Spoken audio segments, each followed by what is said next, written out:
మనము కీర్తనలు 20వ కీర్తన మనం చదువుకుంటున్నాం.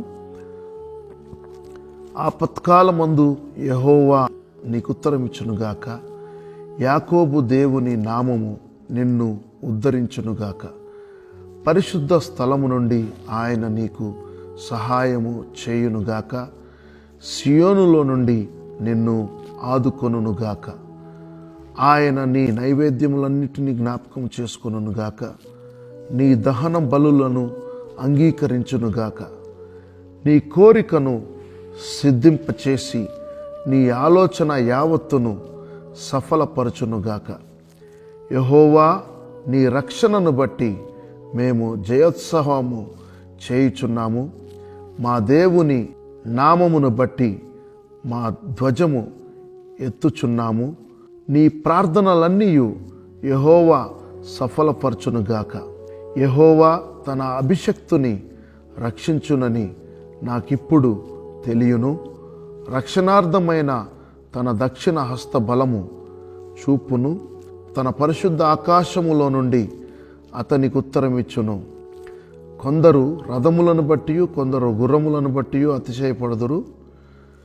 మనమైతే మన దేవుడైన యెహోవా నామమును బట్టి అతిశయపడదుము. వారు కృంగి నేల మీద పడి ఉన్నారు, మనము లేచి చక్కగా నిలుచుచున్నాము. యెహోవా రక్షించుము, మేము మొరపెట్టునప్పుడు రాజు మాకు ఉత్తరం ఇచ్చునుగాక. దేవుడి పరిశుద్ధ వాక్యం మన జీవితంలో దీవించునుగాక. ఇక్కడ చూడండి దేవుని బిడ్డలారా, ఇది చాలా సింపుల్గా 9 వచనాలు మనం ఇక్కడ చూస్తున్నాం. సో ఈ వాక్యము చాలామంది ప్రముఖంగా దీన్ని వాడతారు. ఎందుకంటే ఇది ఒక వాగ్దానయుక్తమైనటువంటి వాక్యము, మొట్టమొదటి వాక్యం. ఎందుకంటే మన దేవుడు సామర్థ్యం కలిగిన దేవుడు. మన దేవుడు ఆయన గొప్పతనం ఏంటో మనకు తెలుసు. ఆయన భూమి ఆకాశాన్ని సృష్టించిన దేవుడు.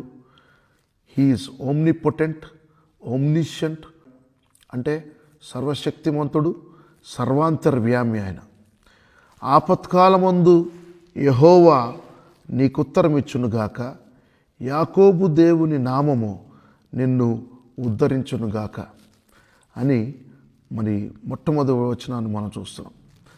రెండవ వచనం వచ్చే పరిశుద్ధ స్థలములో నుండి ఆయన నీకు సహాయము చేయునుగాక, సియోనులో నుండి నిన్ను ఆదుకొనుగాక. పరిశుద్ధ స్థలం అంటే ఏంటంటే దేవుని మందిరం. దేవుని మందిరములో నుండి నీకు సహాయం దొరుకుతుంది. మరి సియోను అనగా దేవుని మందిరమే. అది కూడా మరి దేవుని మందిరములో నుండి నిన్ను దేవుడు ఆదుకుంటాడు. అలాగే 3వ వచనం చూసినట్లయితే ఆయన నీ నైవేద్యములన్నిటినీ జ్ఞాపకము చేసుకొనును గాక, దహన బలులను అంగీకరించునుగాక. చూసారా, నైవేద్యములంటే దేవునికి అర్పించేటువంటి అర్పణలు. మరి బలియాగము కావచ్చు, ఇంకేమైనా కావచ్చు. మనము ఇచ్చేటువంటి బలి ఏంటంటే ఇప్పుడు స్తుతి యాగము, స్తుతి బలులు, మరి జిహ్వ బలులు. ఈ బలులు అన్నిటికంటే మరి శ్రేష్టమైన బలులుగా దేవుని వాక్యం సెలవిస్తుంది. కనుక మనము మరి ప్రార్థన చేసినప్పుడు స్తుతిస్తూ ప్రార్థిస్తూ ఉంటాం, ఆరాధిస్తూ ప్రార్థిస్తూ ఉంటాం, మరి అర్పిస్తూ ప్రార్థిస్తూ ఉంటాం. మనల్ని మనం అర్పించుకుంటూ సజీవ యాగముగా మనం దేవుని సన్నిధిలో మరి నైవేద్యముగా ప్రభు సన్నిధిలో మనల్ని అర్పించుకుంటూ ఉంటాం. అయితే దేవుడు వాటన్నిటినీ అంగీకరించునుగాక అని చెప్పి మనము చూస్తూ ఉన్నాం. హల్లెలూయా. 4వ వచనం చూసినట్లయితే నీ కోరికను సిద్ధింపచేసి నీ ఆలోచన యావత్తును సఫలపరచునుగాక. చూసారా, ఎంత గొప్ప దేవుడు మన దేవుడు. కోరికను సఫలపరుస్తాడు, ఆలోచన యావత్తును మరి సిద్ధింపచేసి, ఆ కోరికను సిద్ధింపచేసి ఆలోచనను మనకి సఫలపరుస్తాడు. హల్లెలూయా. వర్స్ 5 నేను చదువుతాను. యెహోవా నీ రక్షణను బట్టి మేము జయోత్సవము చేయుచున్నాము.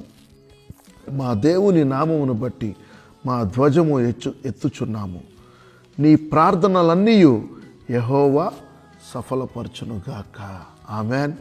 సో ఈ వచనాల్లో మనం దేవుని వాక్యాన్ని మనం చూస్తున్నాం. దేవుడు వాగ్దానాలను మనం చూస్తున్నాం. ఖచ్చితంగా దేవుడు మనకు సహాయం చేస్తాడు. మన ప్రార్థనలన్నీ ఆయన వింటాడు. ఆయన కృప మన మీద హెచ్చుగా ఉంది. దేవుని బిడ్డలారా, నెవర్ గెట్ డిసప్పాయింటెడ్. ఎప్పుడు కూడా మిమ్మల్ని మీరు కించపరచుకోకండి. మీరు చేసే ప్రార్థనలన్నీ ఏమైపోతున్నాయి, మనం చేసే ప్రార్థనలు దేవుడు వింటున్నాడా అని ఎప్పుడు కూడా మీరు చేసేటువంటి ప్రార్థనలను బట్టి మీరు సందేహింపక, మనసులో నమ్మి, హృదయంలో నమ్మి దేవునిని ప్రార్థించినప్పుడు దేవుడు అవి మీకు ఇస్తాడు అని మరి మార్కు సువార్తలో ఉంది. కనుక దేవుడు, అది యేసుప్రభు చెప్పాడు, తానంతట తాను చెప్పిన మాట. మీరు హృదయంలో నమ్మి నా నామములో ఏది అడిగితే అది మీకు జరుగుతుంది. ఆమేన్. అలాగే ఈ కొండను లేచిపోయి సముద్రంలో పడమని ఆజ్ఞాపిస్తే అది జరుగుతుందంటే, కొండల్లాంటి సమస్యలు, బండల్లాంటి సమస్యలు మనకు ఎదురైనప్పుడు వాటిని లేచి సముద్రంలో పడమని ఆజ్ఞాపించినప్పుడు మనం హృదయంలో నమ్మి దేవుని నామములో, యేసు నామములో మనం ప్రార్థన చేసినప్పుడు అవి మాకు జరుగుతాయి. ఆమేన్. హల్లెలూయా.